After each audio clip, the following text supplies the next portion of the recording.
এই প্রোডাক্টটা অন্যান্য প্রোডাক্টের তুলনায় রিজনেবল হওয়াতে মার্কেটে কিন্তু বেশ বদনাম। তার কারণ অন্যান্য প্রোডাক্টের তুলনায় অনেকটাই চিপ রেটে পাওয়া যায় এবং রেজাল্টে যদি কথা বলি, আমার পার্সোনালি প্রচুর প্রচুর পছন্দের একটা প্রোডাক্ট বলতে পারো বা ব্র্যান্ড বলতে পারো। অন্যান্য কোনো জিনিসের কথা বলবো না, কিন্তু স্পেশালি তোমরা এই ব্র্যান্ডের শ্যাম্পু, প্রি ট্রিটমেন্টের যে শ্যাম্পু যেটা তোমার দেখাচ্ছি, এবং ট্রিটমেন্টের যে প্রোডাক্টগুলো সেগুলো তোমরা চোখ বন্ধ করে ইউজ করতে পারো, আমার কথা যদি তোমরা একটু বিশ্বাস করো বা ঠিকঠাক কাজ জানো। তো সেই নিয়ে অন্য কোনো দিন নাই তোমাদের সাথে ডিটেলে ভিডিও করে বলবো। এর আগেও আমি অনেকবার দেখিয়েছি যে আমি কিন্তু পার্সোনালি রিয়েল ক্লায়েন্টের উপরও এই ব্র্যান্ড দিয়েই কাজ করি, এবং আমি কিন্তু স্টুডেন্টদেরকেও কিন্তু প্র্যাকটিস এবং নিজেদের পার্লারে রাখার জন্য এটাই সাজেস্ট করি।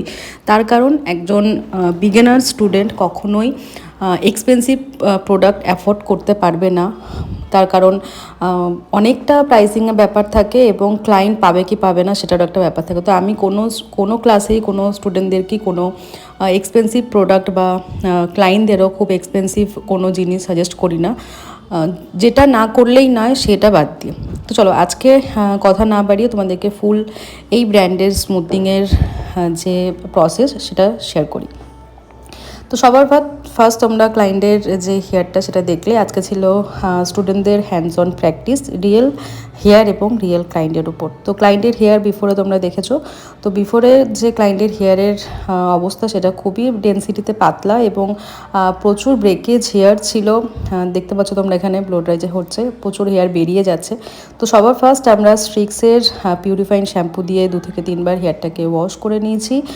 আর যেহেতু হেয়ারের কালার ছিল সেই কারণে আমরা ওয়েট হেয়ারে প্রোডাক্ট অ্যাপ্লাই করেছি, মানে ফার্স্ট ক্রিম যেটা আমাদের অ্যাপ্লাই করেছি। আর এখানে ক্রিম অ্যাপ্লাই হয়েছে স্ট্রিক্সের মাইল্ড।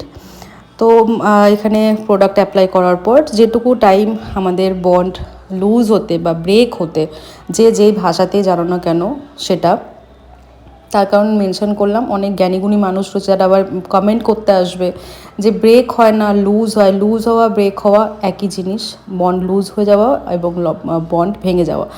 তো সেটা তারপর বন্ড চেক করার পর আমরা এখানে ভালো করে ফার্স্ট ক্রিমটা ওয়াশ করব। ওয়াশ করার পর আবারও ক্লায়েন্টকে চেয়ারে নিয়ে এসে খুব ভালো করে হেয়ারটাকে ড্রাই এবং ব্লো ড্রাই করার পর পাতলা পাতলা সেকশানে আয়রনিং করব। তারপর হেয়ারটাকে রেস্ট করতে দেব। তারপর আমাদের যে সেকেন্ড এবং ফাইনাল ক্রিম সেটা এখানে অ্যাপ্লাই হচ্ছে। এবং এই প্রোডাক্টের কথা যদি বলি, নিউট্রিলাইজার বা সেকেন্ড ক্রিম তোমরা অনেকেই অনেকক্ষণ টাইম রেখে দাও এবং ভোরে ভোরে অ্যাপ্লাই করো, যাতে তোমাদের ধারণা এটাই যে বেশি করে প্রোডাক্ট লাগালে ভালো কাজ হবে, এবং স্ক্যাল্প ভরে তোমরা লাগিয়ে দাও এবং অনেকক্ষণ তোমরা রাখো। এমন তো স্টুডেন্টের কাছে শুনেছি 20 মিনিট 25 মিনিট নাকি সেকেন্ড ক্রিম লাগিয়ে ছেড়ে দিয়েছে। একদমই করবে না।